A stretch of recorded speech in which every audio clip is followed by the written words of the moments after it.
আচ্ছা, একটা ব্যাপার কি খেয়াল করেছেন? আমাদের বেশিরভাগেরই দিনটা এখন কিভাবে শুরু হয়? ঘুম ভাঙার সাথে সাথে, মানে চোখটা খুলেই ফোনের স্ক্রিনে নিউজ ফিড স্ক্রল করতে করতে কখন যে সকালে সবচেয়ে প্রোডাক্টিভ সময়টা চলে যায় টেরই পাওয়া যায় না। দিন শেষে কেমন একটা অসন্তুষ্টি, মনে হয় কিছুই তো করা হলো না। কিন্তু যদি এমন হতো যে দিনের প্রথম 1 ঘন্টা আপনার পুরো জীবনটাকেই বদলে দিতে পারে। ঠিক এই ধারণাটার উপরেই কিন্তু হ্যাল অ্যালরডের লেখা দ্য মিরাকল মর্নিং বইটা দাঁড়িয়ে আছে। তবে এটা কোনো জাদুর কাঠি নয়। রাতারাতি সফল হওয়ার কোনো ফর্মুলা নয়, তাই তো? একদমই না। বরং এটা হলো কয়েকটা খুব সাধারণ কিন্তু দারুণ শক্তিশালী অভ্যাসের একটা রুটিন, যা আমাদের মানসিক শক্তি, আত্মবিশ্বাস আর কর্মক্ষমতাকে গোড়া থেকে বদলে দেওয়ার ক্ষমতা রাখে। আজ আমরা এই বইটার ধারণাগুলো নিয়ে একটু গভীরে যাব। আমরা শুধু জানব না যে অভ্যাসগুলো কি, বরং বোঝার চেষ্টা করব যে এগুলো কেন কাজ করে। আর সবচেয়ে বড় প্রশ্নটা, এই মিরাকল মর্নিং কি আসলেই সবার জন্য, নাকি এটা শুধু খুব গোছানো কিছু মানুষের বিলাসিতা? চলুন ব্যাপারটা একটু ভেঙে দেখা যাক। বইয়ের শুরুতেই লেখক একটা বেশ ধাক্কা দেওয়ার মতো তথ্য দিয়েছেন। তিনি বলছেন প্রায় ৯৫% মানুষ তাদের ক্ষমতার চেয়ে অনেক সাধারণ একটা জীবনযাপন করে, মানে একরকম অসন্তুষ্টি নিয়েই দিন কাটায়। এর কারণ কি? প্রতিভা বা সুযোগের অভাব? লেখক বলছেন একেবারেই না। মূল সমস্যাটা হলো আমাদের মানসিকতার। এই ৯৫% মানুষ নিজেদের একটা কমফোর্ট জোনে আটকে রাখে। তারা ভাবে জীবনটা যেমন চলছে চলুক। আর এই চিন্তাটাই সবচেয়ে বড় বাধা হয়ে দাঁড়ায়। ঠিক, লেখক এখানে দায়িত্ব শব্দটার ওপর খুব জোর দিয়েছেন। তিনি বলছেন, যখন আমরা জীবনের সবকিছুর ১০০% দায়িত্ব নিই, তখন আসলে জীবনের নিয়ন্ত্রণটা নিজের হাতে ফিরিয়ে নিই। এটা দোষারোপের বিষয় নয়, ক্ষমতার বিষয়। অর্থাৎ বাইরের পরিস্থিতিকে দোষ না দিয়ে নিজের অভ্যাস আর চিন্তা ভাবনাকে পাল্টানো। আর এই পরিবর্তনের জন্য সেরা সময় হলো সকাল। কিন্তু সকালই কেন? দিনের অন্য কোনো সময় নয় কেন? কারণ সকালের প্রথম ঘন্টাটা দিনের বাকি সময়ের থেকে একদম আলাদা। তখন আমাদের মন সবচেয়ে শান্ত, সতেজ আর নতুন কিছু গ্রহণ করার জন্য তৈরি থাকে। আচ্ছা, মানে তখনও দিনের চাপ, মিটিং বা অন্য মানুষের চাহিদাগুলো শুরু হয়নি? এক্স্যাক্টলি, এই সময়টা পুরোপুরি নিজের। লেখক বলছেন, আপনি যদি সকালটা জিতে নিতে পারেন, তাহলে বাকি দিনটা জেতা অনেক সহজ হয়ে যায়। এটা অনেকটা ধরুন যুদ্ধের আগে নিজের অস্ত্রশস্ত্র প্রস্তুত করে নেওয়ার মতো। দারুণ তুলনা। তাহলে এই প্রস্তুতির প্রক্রিয়াটা কি? বইয়ের সবচেয়ে আলোচিত অংশ হল SAVERS নামের ৬টা অভ্যাসের একটা প্যাকেজ। এগুলোকে লেখক বলছেন জীবনের রক্ষা কবচ। চলুন প্রথমে সেই অভ্যাসগুলো নিয়ে কথা বলি, যা আমাদের মানসিক প্রস্তুতিতে সাহায্য করে। প্রথমটা এস, অর্থাৎ সাইলেন্স বা নীরবতা। নীরবতা মানে কিন্তু শুধু চুপচাপ বসে থাকা নয়। এর আসল উদ্দেশ্য হল দিনের শুরুতেই মনের ভেতরে যে হইচই বা কোলাহল তাকে শান্ত করা। এটা মেডিটেশন হতে পারে। হ্যাঁ, মেডিটেশন হতে পারে, প্রার্থনা হতে পারে, বা শুধু কয়েক মিনিট গভীর শ্বাস-প্রশ্বাস নেওয়াও হতে পারে। দিনের শুরুতেই যদি আমরা একটা শান্ত মন নিয়ে কাজ শুরু করতে পারি, তাহলে আমাদের সিদ্ধান্ত নেওয়ার ক্ষমতা অনেক বেড়ে যায়। এটা সত্যি, কারণ অস্থির মন নিয়ে তো ভালো সিদ্ধান্ত নেওয়া প্রায় অসম্ভব। আচ্ছা, মনকে শান্ত করার পর লেখক বলছেন আমাদের ভেতরের আওয়াজটাকেও নিয়ন্ত্রণ করতে হবে। কারণ বাইরের পৃথিবী যতই শান্ত হোক, নিজের ভেতরের সমালোচক যদি সারাক্ষণ কথা বলতে থাকে, তাহলে তো কোনো লাভ নেই। এখানেই তো অ্যাফার্মেশন বা আত্মবিশ্বাসী কথার ধারণাটা আসছে, তাই না? হ্যাঁ, এবং অ্যাফার্মেশন নিয়ে একটা সাধারণ ভুল ধারণা আছে। অনেকেই ভাবেন এটা শুধু পজিটিভ কথা বলা। কিন্তু বইটা বলছে সবচেয়ে কাজের অ্যাফার্মেশন হলো সেটাই, যা আপনার লক্ষ্যের সাথে আর সেই লক্ষ্যে পৌঁছানোর জন্য যে কাজগুলো করতে হবে তার সাথে যুক্ত। একটা উদাহরণ দেয়া যায়। ধরুন, শুধু আমি সফল হব বলার চেয়ে আমি প্রতিদিন ১ ঘন্টা আমার নতুন ব্যবসার জন্য কাজ করতে প্রতিশ্রুতিবদ্ধ, কারণ আমি একজন সফল উদ্যোক্তা হতে চাই। এই কথাটা অনেক বেশি শক্তিশালী। এটা শুধু ইচ্ছাকে নয়, কর্মকেও চালিত করে। তার মানে এটা এক ধরনের সেলফ প্রোগ্রামিং। নিজেকে শুধু স্বপ্ন দেখানো নয়, বরং সেই স্বপ্নের জন্য কি করতে হবে সেটাও নিজেকে মনে করিয়ে দেওয়া। কিন্তু তৃতীয় অভ্যাস, ভি ফর ভিজুয়ালাইজেশন বা কল্পনা, এটা কি অ্যাফার্মেশনের মতোই নয়? কিছুটা মিল থাকলেও প্রক্রিয়াটা বেশ আলাদা। কল্পনা বা ভিজুয়ালাইজেশন হল নিজের কাঙ্ক্ষিত ভবিষ্যৎকে একটা সিনেমার মতো করে দেখা। শুধু শেষটা নয়, লক্ষ্যে পৌঁছানোর পুরো প্রক্রিয়াটা, মানে প্রতিটা ধাপ, প্রতিটা বাধা এবং সেগুলো পার করার অনুভূতিটাকেও কল্পনা করা। আচ্ছা।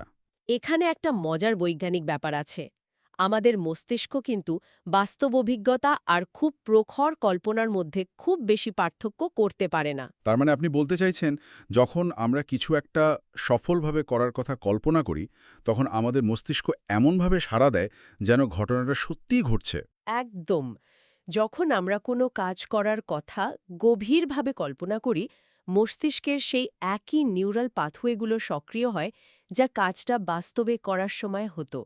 এ কারণেই তো বড় বড় অ্যাথলিটরা খেলার আগে মনে মনে পুরো খেলাটা খেলে নেন। এটা শুধু মানসিক প্রস্তুতি নয়, এটা আক্ষরিক অর্থে মস্তিষ্কের অনুশীলন। বাহ! তার মানে যা মনে একবার স্পষ্টভাবে দেখা যায় তা বাস্তবে পাওয়া সহজ হয়ে যায়। ঠিক তাই। তাহলে প্রথম তিনটে অভ্যাস, নীরবতা, অ্যাফার্মেশন আর ভিজুয়ালাইজেশন, আমাদের মানসিক জগৎটাতে তৈরি করছে।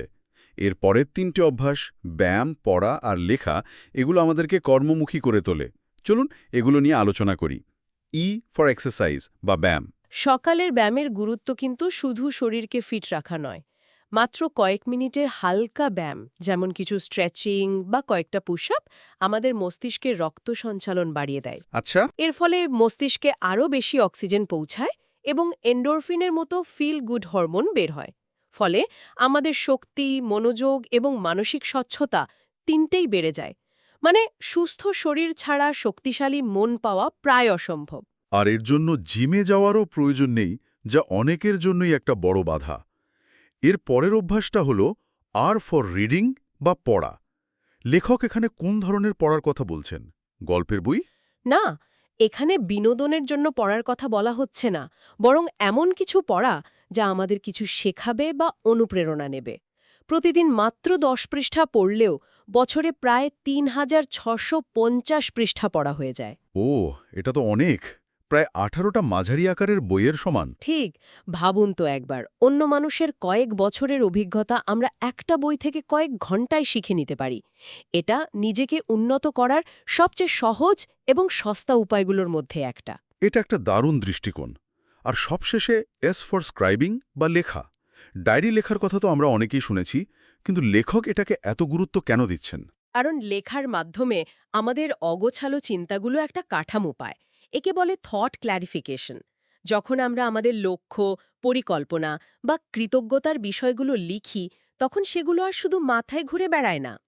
বরং একটা নকশা হিসেবে আমাদের সামনে চলে আসে। একদম।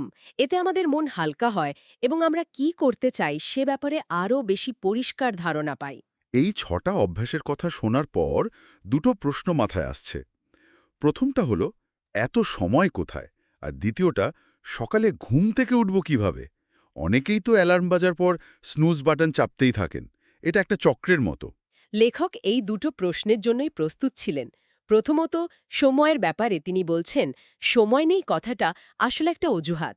এই পুরো রুটিনটা 1 ঘন্টার হতে পারে, আবার চাইলে 30 মিনিট, বা এমনকি প্রতিটি অভ্যাসের জন্য 1 মিনিট করে মোট 6 মিনিটেও করা হতে পারে। মাত্র 6 মিনিটে? কিভাবে? মিনিট অ্যাফার্মেশন, 1 মিনিট কল্পনা, 1 মিনিট ব্যায়াম, যেমন কয়েকটা জাম্পিং জ্যাক, 1 মিনিট পড়া এবং 1 মিনিট লেখা। সময়ের চেয়ে ধারাবাহিকতাই এখানে বেশি জরুরি। অর্থাৎ পারফেক্ট হওয়ার চেষ্টা না করে ছোট করে শুরু করা। আর সকালে ঘুম থেকে ওঠার সমস্যাটা, লেখক একে স্নুজ বাটন সিনড্রোম বলছেন, তাই না? হ্যাঁ, আর এর পেছনের মূল কারণ হল, সকালে ওঠার জন্য আমাদের কোনো আকর্ষণীয় উদ্দেশ্য থাকে না। যখন কেউ জানে যে ঘুম থেকে উঠে এমন কিছু করার আছে যা তার জীবনকে উন্নত করবে, যা তাকে তার স্বপ্নের কাছাকাছি নিয়ে যাবে, তখন ঘুম ভাঙাটা অনেক সহজ হয়ে যায়। উদ্দেশ্যটাই তাহলে ঘুম ভাঙার আসল চালিকা শক্তি। ঠিক। লেখক পরামর্শ দেন, ঘুমাতে যাওয়ার আগেই পরের দিনের সকালের জন্য একটা পরিষ্কার পরিকল্পনা করে রাখতে। তাহলে মন প্রস্তুত থাকে এবং সকালে ওঠার একটা তাগিদ তৈরি হয়। কিন্তু একটা নতুন রুটিন শুরু করা এক জিনিস, আর সেটাকে অভ্যাসে পরিণত করা আরেক জিনিস। একদিন বা দুদিন হয়তো করা গেল, কিন্তু এটাকে জীবনের অংশ বানানোই তো আসল চ্যালেঞ্জ। এ ব্যাপারে বইটিতে কোনো কৌশল বলা আছে? অবশ্যই। লেখক একটা ৩০ দিনের কৌশলের কথা বলেছেন, যাকে তিনি ৩টা ধাপে ভাগ করেছেন। প্রথম ১০ দিনকে বলা হয়েছে অসহ্য বা আনবেয়ারেবল। এই সময়টা সবচেয়ে কঠিন। শরীর ও মন পুরনো অভ্যাসে ফিরে যেতে চাইবে, হাজারটা অজুহাত দেবে। মানে প্রথম 10 দিন টিকে থাকাটাই আসল পরীক্ষা, যেখানে বেশিরভাগ মানুষ হাল ছেড়ে দেয়। একদম। এরপর 11 থেকে 20 দিনকে বলা হয়েছে অস্বস্তিকর বা আনকমফর্টেবল। এই সময়ে রুটিনটা কিছুটা সহজ হয়ে আসবে, কিন্তু তখনও পুরোপুরি স্বাচ্ছন্দ্য আসবে না।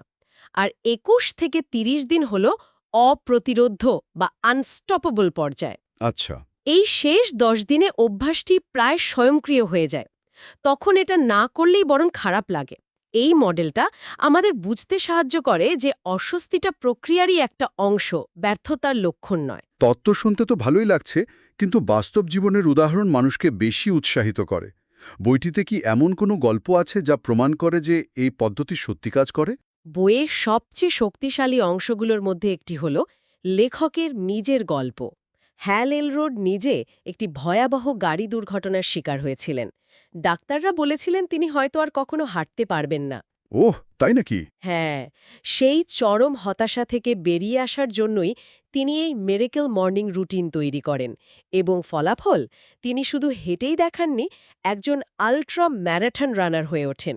এই ব্যক্তিগত গল্পটাই বইয়ের বিশ্বাসযোগ্যতা অনেক বাড়িয়ে দেয়। তাহলে আলোচনার শুরুতে আমরা যে প্রশ্নটা তুলেছিলাম, যে এই পদ্ধতি কি সবার জন্য, এই পুরো আলোচনার পর কি মনে হচ্ছে? আমার মনে হয় এর মূল দর্শনটা সবার জন্য। অর্থাৎ দিনের শুরুতে নিজের জন্য কিছুটা সময় বের করে আত্ম-উন্নয়নে বিনিয়োগ করা, এই ধারণাটা সর্বজনীন। কিন্তু এর প্রয়োগটা হয়তো ব্যক্তিভেদে ভিন্ন হতে পারে। একজন ছাত্রের মিরাকল মর্নিং আর একজন নতুন মায়ের মিরাকল মর্নিং হয়তো একরকম হবে না। কে হয়তো 60 মিনিট সময় দেবে, কেউ দেবে 6 মিনিট। ঠিক।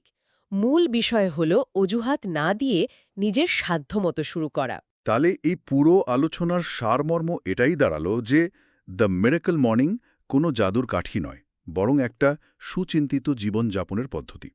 এর বার্তাটা খুব সহজ।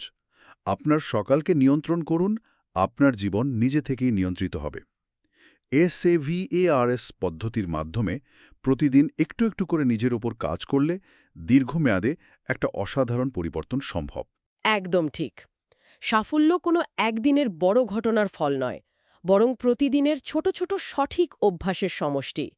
লেখক আমাদের এটাই বোঝাতে চেয়েছেন যে পারফেক্ট হওয়ার জন্য অপেক্ষা করার কোনো মানে হয় না। সামান্য 6 মিনিট দিয়ে শুরু হলেও সেটা একটা বিশাল পদক্ষেপ, কারণ ধারাবাহিকতাই এখানে সাফল্যের মূল চাবিকাঠি। আজকের আলোচনা থেকে একটা গভীর প্রশ্ন নিয়ে ভাবা যেতে পারে। এই বইটি সকালে আমাদের জীবনে নতুন কিছু অভ্যাস যোগ করার কথা বলছে, কিন্তু নতুন কিছুর জন্য জায়গা তৈরি করতে হলে পুরনো কিছুকে তো বাদ দিতে হয়। তাহলে প্রশ্ন হলো, এই নতুন অভ্যাসগুলো শুরু করার জন্য সকালের কোন পুরনো অভ্যাসটি আমাদের সবার আগে বাদ দেওয়া উচিত? সেটা কি ঘুম থেকে উঠেই ফোন চেক করা, নাকি অন্য কিছু? হয়তো নতুন কিছু শুরু করার আগে পুরনো কিছু